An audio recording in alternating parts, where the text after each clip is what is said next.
नहीं पर समझ की सुंदर काया है। Born to be remembered, born to be remembered, born to be remembered, born to be remembered। Bharat जैसे विशाल देश में व्यवस्था और सुरक्षा बनाने के लिए सरकार ने बहुत से सैन्य बलों को बनाया है जो देश की सीमाओं और आंतरिक सुरक्षा को बनाए रखते हैं। देश में कानून व्यवस्था को बनाए रखने में केंद्रीय रिजर्व पुलिस बल की महत्वपूर्ण भूमिका है। नमस्कार दोस्तों, आप सुन रहे हैं बॉर्न टू बी रिमेम्बर्ड और मैं हूं संदीप भट्ट। दोस्तों, आज है 28 दिसंबर और आज the central reserve police force यानी CRPF का जन्म दिवस है। 28 दिसंबर 1949 को CRPF बनी थी। ये 1939 में बनी क्राउन रिप्रेजेंटेटिव्स पुलिस से बदलकर CRPF बनी। ये बदलाव आजाद भारत में CRPF एक्ट के तहत हुआ था। केंद्र सरकार द्वारा संचालित CRPF आज बहुत बड़ी संस्था में बदल चुकी है। सेवा भक्ति का यह प्रतीक CRPF कहता है। सेवा भक्ति का यह प्रतीक CRPF कहता है। केंद्रीय रिजर्व पुलिस बल की भारत माता ही माता है, भारत माता ही माता है। सेवा भक्ति का यह प्रतीक CRPF कहता है।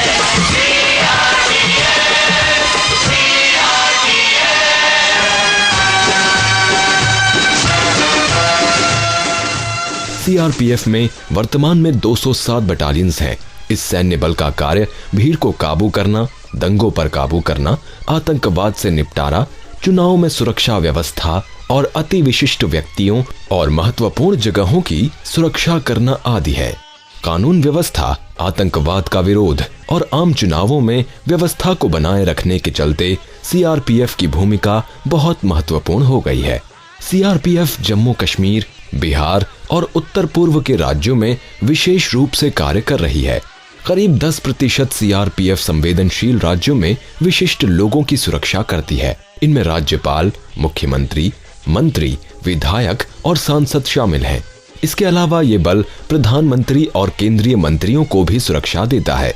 दोस्तों, संसद की सुरक्षा की जिम्मेदारी भी CRPF की ही है। इसके अलावा दूरदर्शन केंद्र, telephone exchange, hydro electric projects और जेलों की सुरक्षा भी इसी बल की निगरानी में है। दोस्तों, विविधता भरे हमारे देश में ऐसे बहुत से विवादित क्षेत्र हैं जो बहुत संवेदनशील हैं। ऐसे स्थानों पर शांति व्यवस्था बनाए रखने के लिए CRPF हमेशा मुस्तैद रही है। नारी ने इनमें पाई प्रतिष्ठा, नर से पीछे नहीं रही, नर से पीछे नहीं रही। वीरांगना वो कर देती है जो वीर नहीं कर पाता है, वीरांगना वो कर देती है जो वीर नहीं कर पाता है, जो वीर नहीं कर पाता है।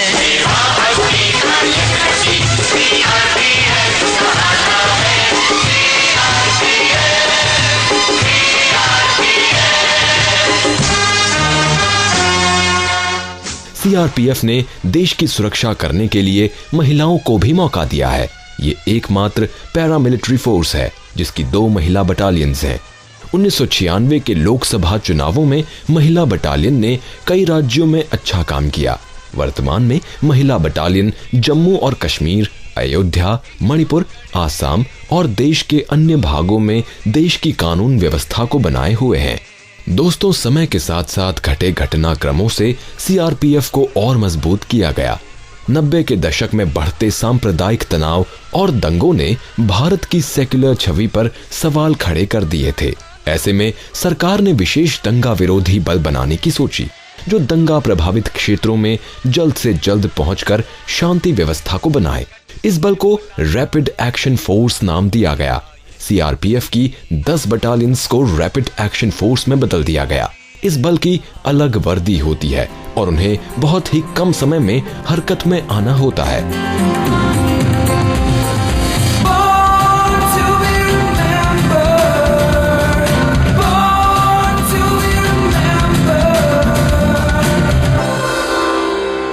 दोस्तों, आज हमारी पहली शख्सियत उस घराने से है जिसकी चमक भारतीय उद्योग में बहुत पुराने समय से है।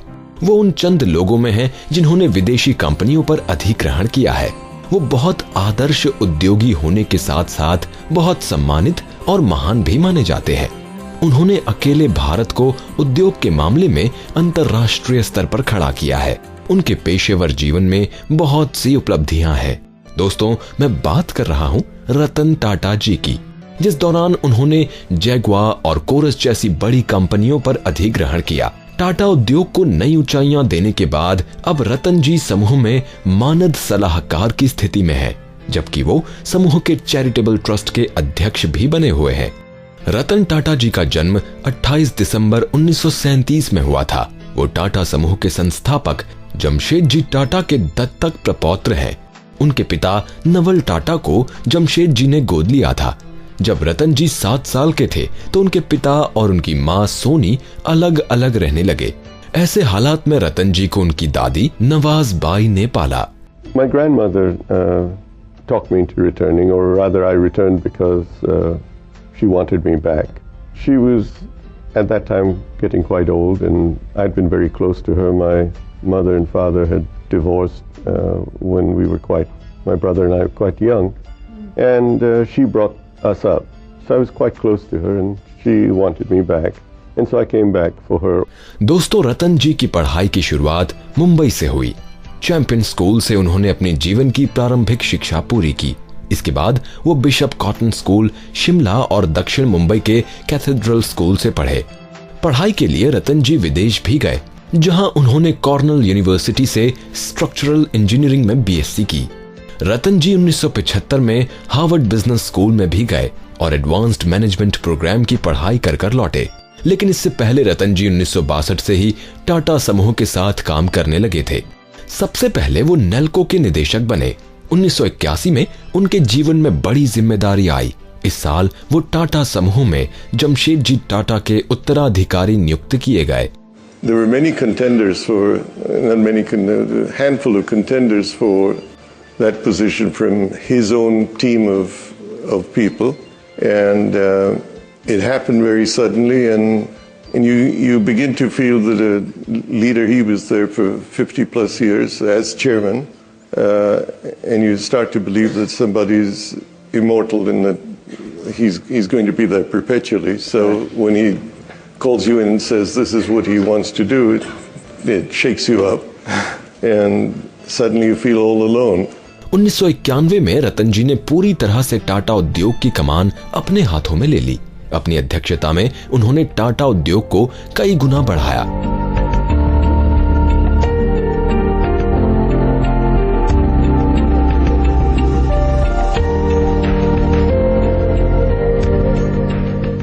दोस्तों, ये रतन जी के नेतृत्व से ही संभव हो पाया था कि कंपनी को 65% राजस्व वैश्विक व्यापार से आने लगा। उन्होंने 2000 के दशक में कंपनी का टोटल टर्नओवर करीब 50,000 करोड़ से 4,75,000 करोड़ पहुंचा दिया था।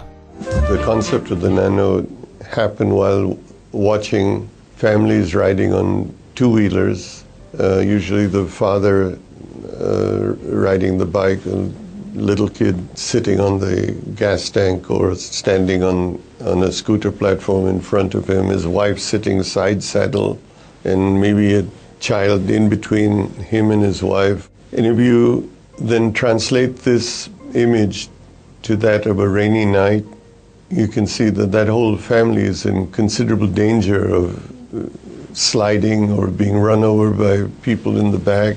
So I kept seeing this and I kept thinking this is unacceptable. So how can you make that two-wheeler safer? And it came to a head when once in Bangalore, two-wheelers slid in front of my car and the driver did stop, but the family was all over the road. So I just felt we needed to do something. So I spent about 8-9 months trying to see, well, how could we make a two-wheeler safer? If it fell, how would we safeguard the riders on it? Should there be 4 or 5, or should you hold it to 1 and 2 as it should be? And in the process, I really came to the conclusion that we're trying to do something that couldn't be done adequately. And so why don't we try to see whether we can get a car down in cost to somewhere in the vicinity between the cheapest car and the more expensive motorbike, to give a family of 4 or 5 an affordable transport through all kinds of weather. Not a motor scooter in a jacket, but a car.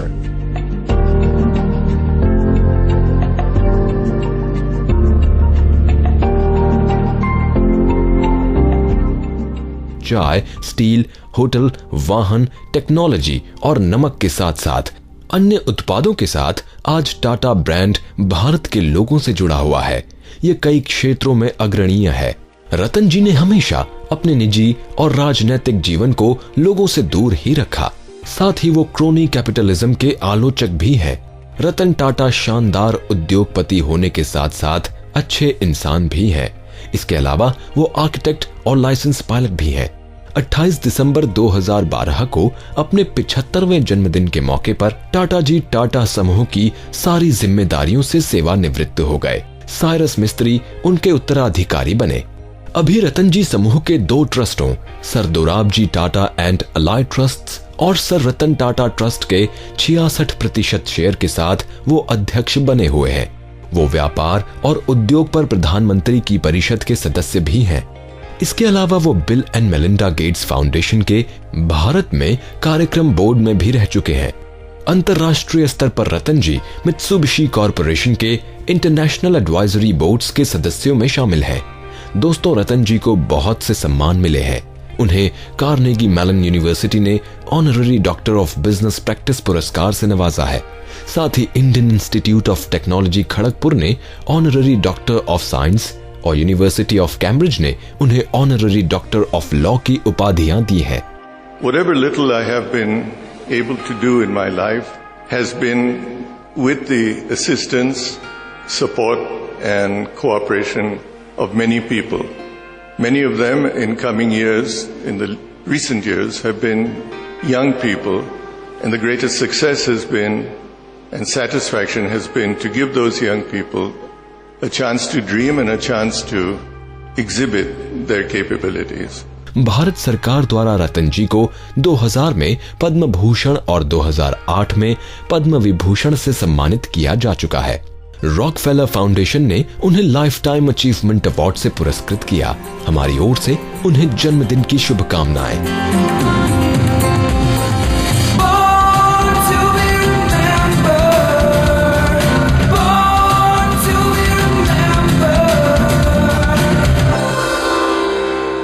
दोस्तों, computer की दुनिया में बहुत सी प्रतिभाएं दुनिया के सामने आई हैं, जिन्होंने जटिल से जटिल गणनाओं को सरल कर प्रोग्राम्स तैयार किए हैं।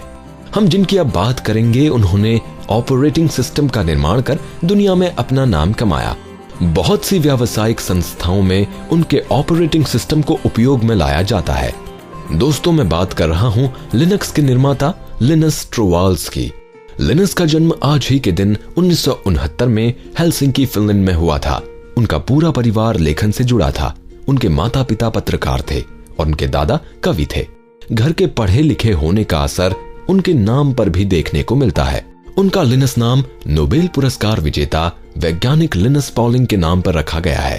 प्राथमिक शिक्षा के बाद लिनस ने हेलसिंकी विश्वविद्यालय से स्नातक किया। इसके बाद आगे की पढ़ाई उन्होंने नोड्स रिसर्च ग्रुप में कंप्यूटर साइंस में की, लेकिन देश की सेना में जाने के कारण उनकी शिक्षा में व्यवधान पड़ गया। सेना की सेवा करते हुए उन्होंने बैलिस्टिक कैलकुलेशन ऑफिसर के पद पर काम किया। कुछ समय सेना में काम करने के बाद वो 1990 में वापस पढ़ाई से जुड़ गए। यहीं लिनस ने पहली बार यूनिक्स को उजागर किया।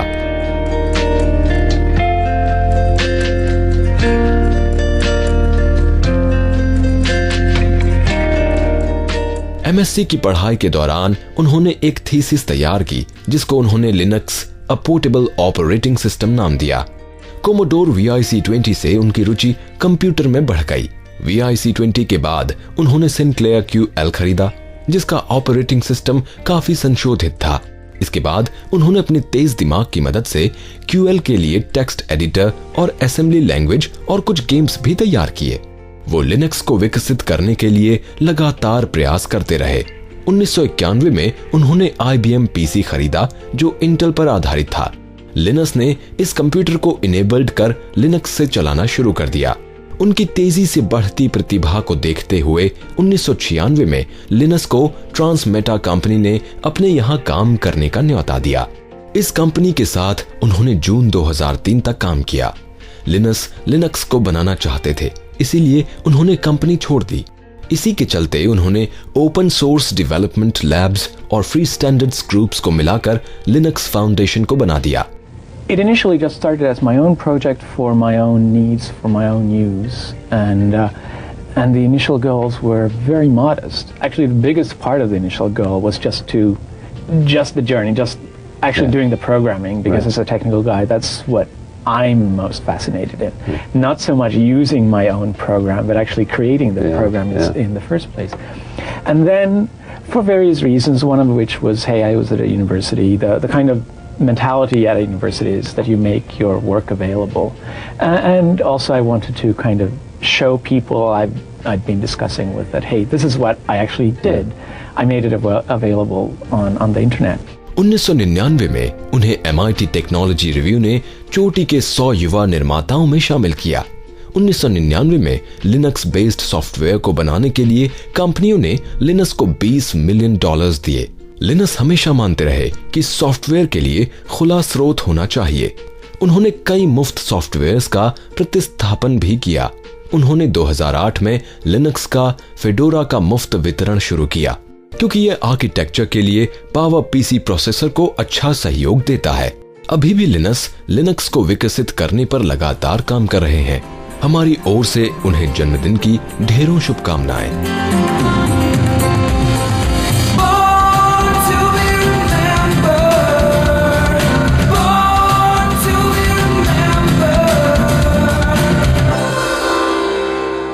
दोस्तों, कार्यक्रम की आखिरी हस्ती लेखन के क्षेत्र से हैं।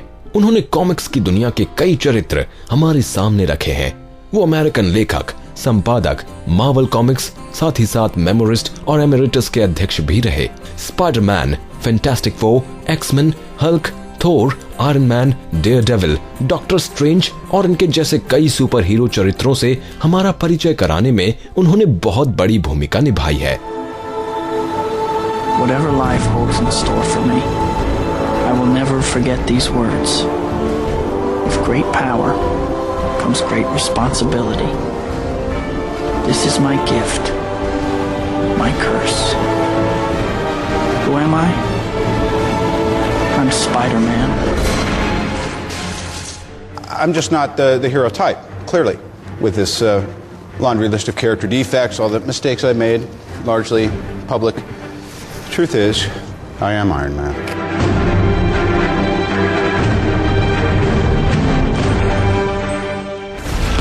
Dr. Banner, now might be a really good time for you to get angry. That's my secret, Cap. I'm always angry.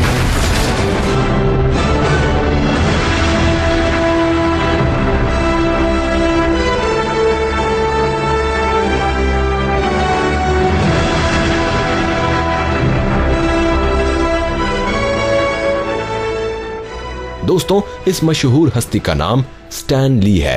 Hi, my name is Stan Lee, and I was the head writer, editor, and art director at Marvel Comics for many years. I thought up the Fantastic Four, and it did well. So we did another book called The Hulk, and then we did Spider-Man and the X-Men. ली का जन्म New York city में हुआ था, लेकिन उन्होंने प्राथमिक शिक्षा प्राप्त की डीविट क्लिंटन हाई स्कूल से। छोटी उम्र में ही ली ने स्कूल के साथ साथ पार्ट टाइम जॉब करनी भी शुरू कर दी। पहले वो कुछ समय रिपोर्टर रहे, फिर डिलीवरी बॉय, उसके बाद ऑफिस बॉय। कुछ समय उन्होंने न्यूज़पेपर का सब्सक्रिप्शन भी बेचा, लेकिन इन कामों के बावजूद उनकी पढ़ाई पर असर नहीं पड़ा और करीब 17 साल में वो स्कूल से पास हुए। दोस्तों, स्कूल से पास होते ही ली WPA फेडरल थिएटर प्रोजेक्ट में शामिल हो गए और यहां से उनके जीवन के नए सफर की शुरुआत हुई।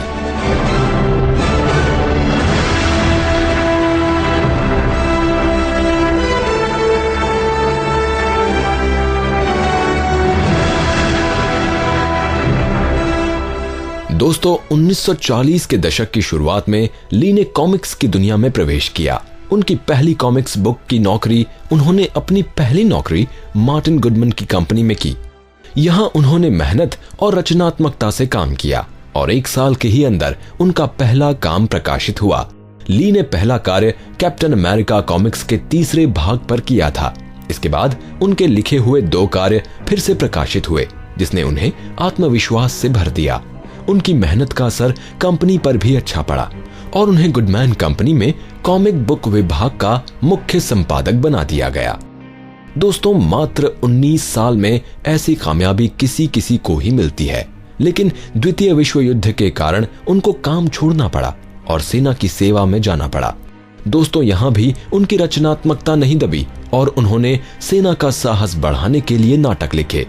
1945 तक ली ने सेना को सेवा दी। 1950 के दशक के अंतिम सालों में जब डीसी कॉमिक्स ने जस्टिस लीग प्रकाशित की, तो ली पर भी ऐसी ही कोई नई लीग बनाने का दबाव बढ़ गया। उस समय वो मार्वल में काम करते थे और अपने पेशे को बदलना चाह रहे थे। उन्होंने कलाकार जैक किर्बी के साथ मिलकर मार्वल के लिए पहली सुपर हीरो लीग बनाई, जिसका नाम था फैंटास्टिक फोर। उनके ये किरदार सफल रहे और ली लेखन में बने रहे।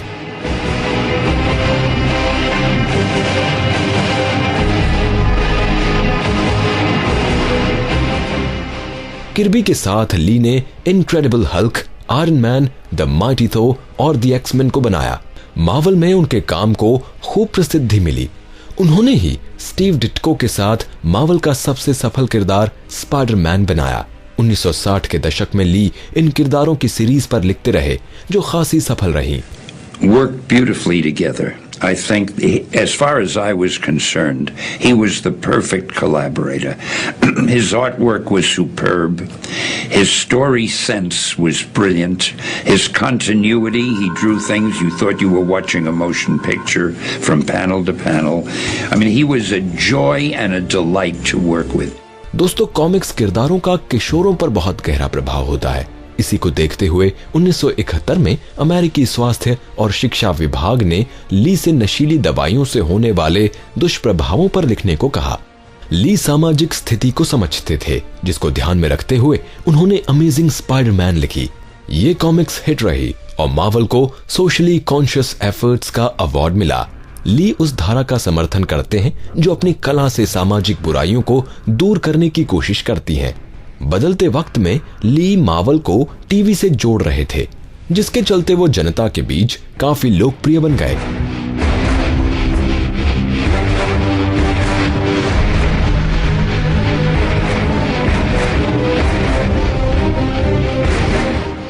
मार्वल के अलावा ली ने अपनी कॉमिक्स भी निकाली, लेकिन वो ज्यादा सफल नहीं हुई। 2005 में उनका मार्वल के साथ सुपर हीरोज फिल्मों से हुए फायदे को न बांटने को लेकर विवाद हुआ। 2 साल बाद 2007 में ली के साथ वॉल्ट डिज्नी स्टूडियो ने कॉन्ट्रैक्ट साइन किया। दोस्तों, ली के लिए यह सपने के सच होने जैसा था। ली ने कॉमिक्स बुक के अंदर अपनी लेखनी से प्रेम, हास्य, हॉरर, साइंस फिक्शन और सस्पेंस पैदा किया है। उनके सुपर हीरोज अनोखी शक्तियों के साथ समाज के प्रति अपनी जिम्मेदारी को बहुत रोमांचक तरीके से निभाते हैं। हमारी टीम की ओर से उन्हें जन्मदिन की शुभकामनाएं।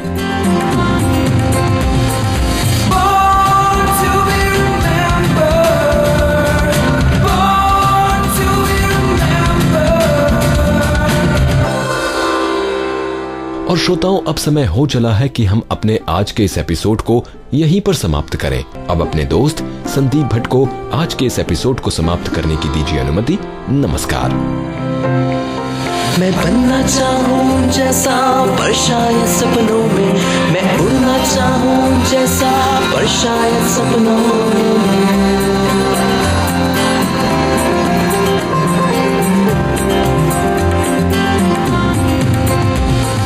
सपनों की है उड़ान, कांटे बन गए फूल समान, रोक न पाए वो मुझको मुट्ठी में मेरी आसमान। Born to be remembered। इस कार्यक्रम के कार्यकारी निर्माता जैनेन्द्र सिंह,